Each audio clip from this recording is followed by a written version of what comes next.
वळूयात पुढील बातमीकडे। अशोक खरातनं पहिली हत्या पत्रकाराची केली। जितेंद्र आव्हाडांनी विधानसभेत हा गौप्यस्फोट केलाय।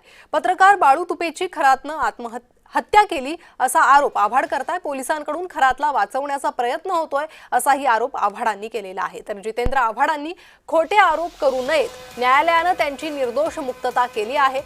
सनी रोकडे यांनी आव्हाडांचे आरोप फेटाळले। जितेंद्र आव्हाड यांनी हे गंभीर आरोप केले।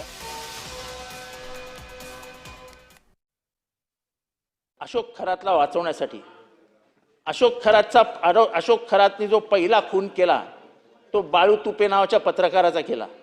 ते साल होतं 2007 साली। या आरोपींना वाचवण्यासाठी पोलिसांनी किती पैसे घेतले हे जर कोणाला माहित असेल तर ते फक्त देवेंद्र फडणवीस साहेबांना माहिती आहे। आणि अशोक खरातला वाचवण्यासाठी मोठे मोठे पोलीस ऑफिसर 2-2 कोटी रुपये घेणार असतील। शिवेंद्रराजे शिवराय नाही ना, पोलीस आहेत ना 2 कोटी रुपये घेतलेले, त्यांचं काय करायचं? ज्यांनी जमिनी दिल्या त्यांचं काय करायचं?